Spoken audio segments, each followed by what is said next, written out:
patriotic song. I would like to call upon our senior staff, Mr. Sasikant sir, for Sasikant sir, please come at the stage and say two words.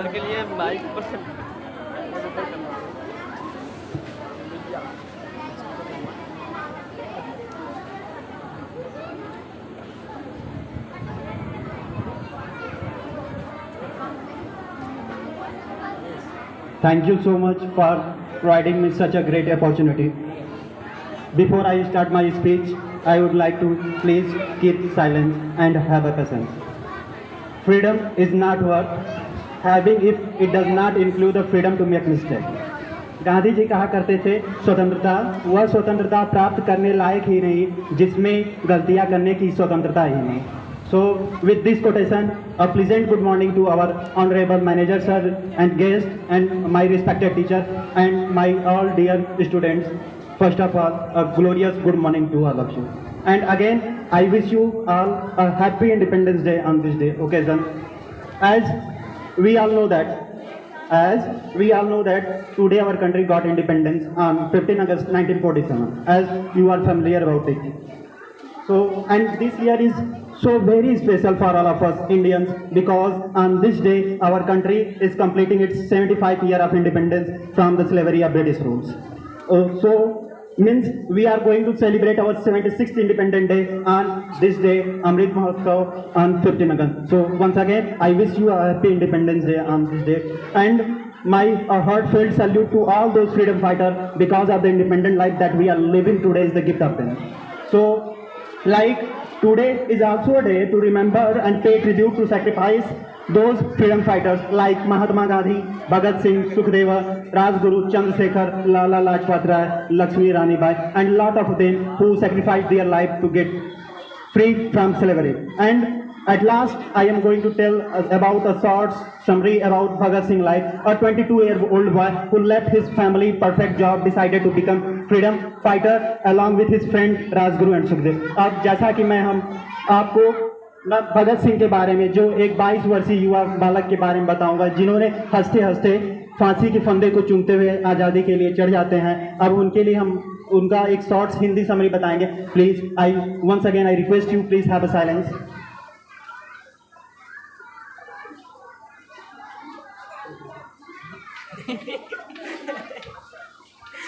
So I am going to start. अमर शहीद भगत सिंह जिनका जन्म 1907 में हुआ.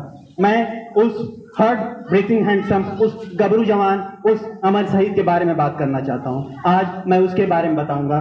जैसा कि उनका जन्म 1907 में लाहौर के एक लयालपुर छोटे से गांव में जन्म हुआ जो कि आज पाकिस्तान में पड़ता है.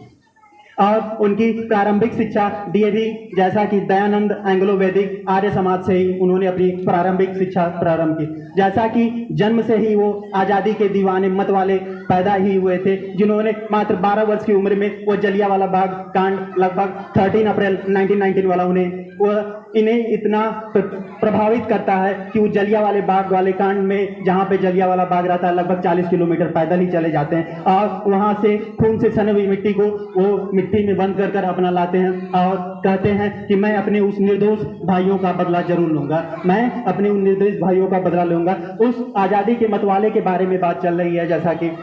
जैसा कि वो उस समय 1920 में नन कोऑपरेशन मूवमेंट असहयोग आंदोलन से भी गांधी जी के बहुत प्रभावित रहे. उन्होंने बढ़ चढ़ कर भी हिस्सा भी लिया आज़ादी के उस दीवाने के बारे में. उन्होंने अन्य अंग्रेजी विरोधी आंदोलनों में भी बढ़ चढ़ कर लिया जैसा चोरी कांड एंड काकोरी कांड एंड अन्य में उन्होंने बढ़ चढ़ कर हिस्सा लिया. जैसा कि वो अशफाक उल्लाह खान राम प्रसाद बिल्मी से भी प्रभावित रहे. तो एक उनकी लाइन है ना. I once again I request you please have a silence. And सरफरोशी की तमन्ना अब हमारे दिल में है. सरफरोशी की तमन्ना अब हमारे दिल में है. देखना है जोर कितना बाजुए कातिल में है.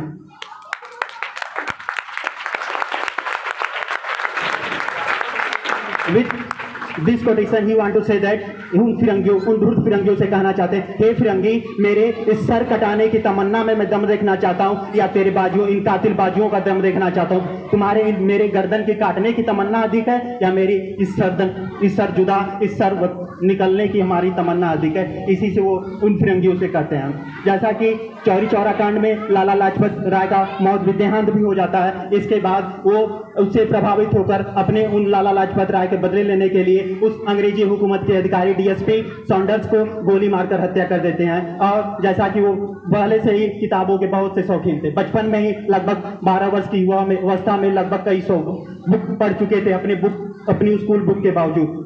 और वो जैसा कि युद्ध का समय चल ही रहा था, आंदोलन चल रहे थे, अब आंदोलन धीरे धीरे शांत पड़ने लगा, अब ये थोड़ा माहौल शांत हो रहने लगा। जैसा कि सभी लोग तो जीना ही चाहते हैं, वो एक ऐसा युवा बालक था जो डेथ को भी डिजाइन करता था, मृत्यु को भी पसंद करता था। हम उस युवा बालक, उस अमर शहीद भगत सिंह के बारे में कहते हैं। जैसा कि अब आपको पता चला युद्ध का माहौल अब शांत हो रहा है, तो धीरे धीरे उन्होंने क्या किया, फ्रेंच रिवॉल्यूशन से वो प्रभावित होकर उन्होंने एक लो इंटेंसिटी बम बनाया और असेंबली में खाली स्थान देखकर फोड़ भी देते हैं और कहते हैं उन धूर्त फिरंगियों से, ये फिरंगी बहरे को सुनाने के लिए ये धमाका भी जरूरी था। चाहते तो ये उस बम के बाद वो निकल भी सकते थे, लेकिन इसके बावजूद वो वहीं पर रहते हैं और अपने आप को डेथ का, जैसा मैंने बोला कि वो डेथ को ही डिजाइन करते थे, वो डेथ मृत्यु को ही चाहते थे और बोलते हैं उनसे इनकलाब जिंदाबाद, इनकलाब जिंदाबाद। अपने उस आंदोलन को फिर से गति में लाने के लिए फिर वो वहीं पर डटे रहते हैं, जिन्हें कैद भी कर लिया जाता है। लगभग 2 वर्ष तक उन्हें कैद की अवस्था में रखा जाता है और जैसा कि कारागार में उन्हें फूड फैसिलिटी अच्छे न होने के कारण लगभग वो 64 दिन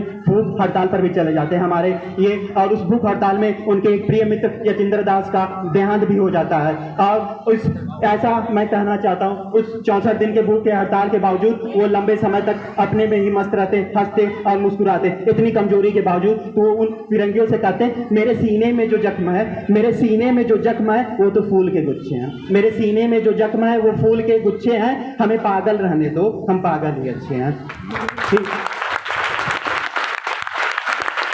जैसा कि 64 दिन के भूख हड़ताल का उनका चल रहा है, शारीरिक अवस्था उनकी कमजोर हो चुकी है और जैसा कि उनका फांसी का डेट 24 मार्च को भी मुकर्रर कर दिया जाता है। अब जैसा कि डिसाइड कर दिया गया कि 24 मार्च के दिन सुबह भगत सिंह को फांसी दे दी जाएगी। इसके बावजूद, जैसा कि फांसी के बावजूद हमने पहले ही बोला कि उस युवा बालक, वह अमीर शहीद, उस गबरू जवान, उस भगत सिंह के बारे में वो डेथ को ही डिजाइन करता था। जैसा कि उसकी मृत्यु का दिन डिसाइड था, तब भी वो मस्त रहता ना, तब भी एक ऐसा ही बालक था जिसकी मृत्यु की डिसाइड होने के बावजूद उसके वेट लगभग बढ़ते हैं। ऐसा देखने के बाद ये जो अंग्रेजी हुकूमत के अधिकारी हैं उसके पास आते हैं, रॉबर्ट्स और पार्कर, उससे कहते हैं मैं सब कुछ भूल जाऊंगा, हे भगत सिंह हम सब कुछ भूल जाएंगे, तुम इस ब्रिटिश हुकूमत के पत्र एक लिखो, हम सब कुछ भूल जाएंगे, तुम्हारा उस सॉन्डर्स को मार देना और लो इंटेंसिटी वाला बम फोड़ना हम सब भूल जाएंगे। तो लेकिन वो मुस्कुराते हैं, उनकी मुस्कान से क्या झलकती है, उसे हिंदी सेंटेंस में देखिए। तेरी, उन अंग्रेजों से कहते हैं, हेलो प्लीज साइलेंस ना, तेरी फिरौनियत की तो है बस औकात इतनी। फिरंगियों से कह रहे हैं हमारे भगत सिंह, उस गबरू जवान वो भगत सिंह कह रहा है उन फिरंगियों से, अधिकारियों से, तेरी फिरौनियत की तो है बस औकात इतनी, तेरी फिरौनियत की तो बस औकात है इतनी, बहाकर बेगुनाहों का लहू इतराना आता है, बहाकर लहू बेगुनाहों का इतराना आता है। गुरूरे बेखबर ये बात तुझको कौन समझाए, ए गुरूरे बेखबर ये बात तुझको कौन समझाए, वो सब झुक ही नहीं सकता जो कट जाना आता है।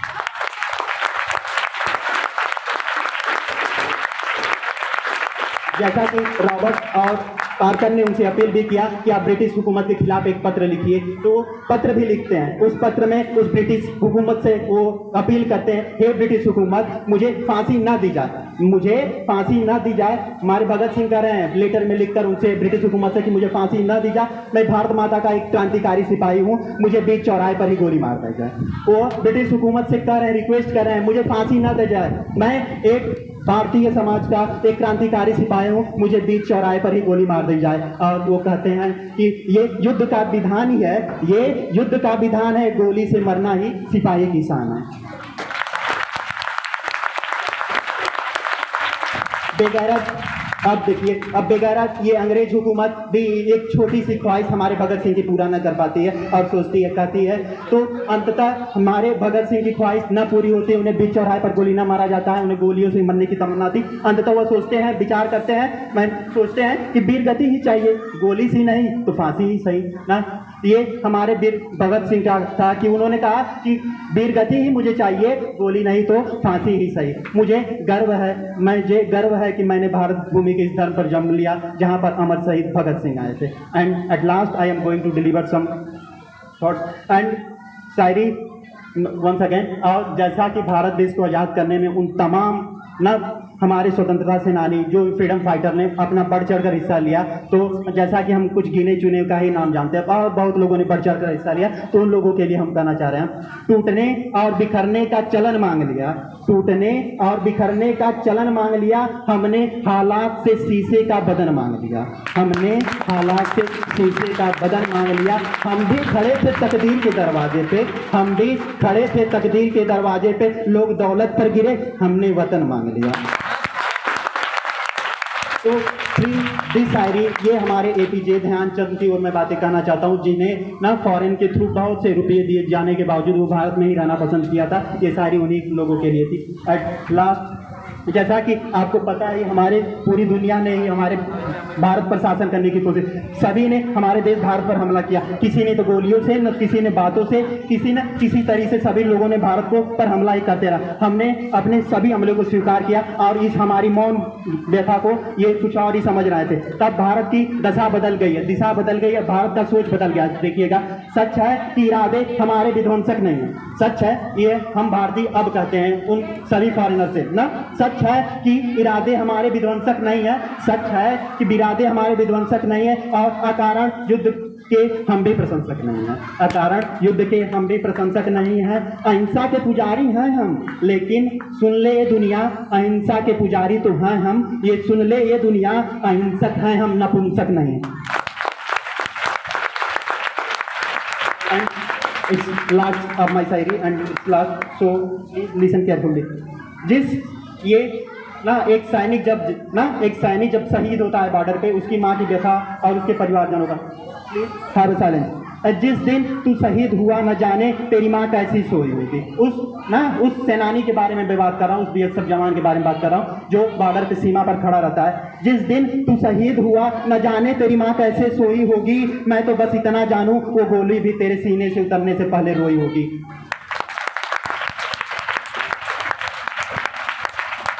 तो थैंक यू। जय हिंद, जय भारत, जय भगत।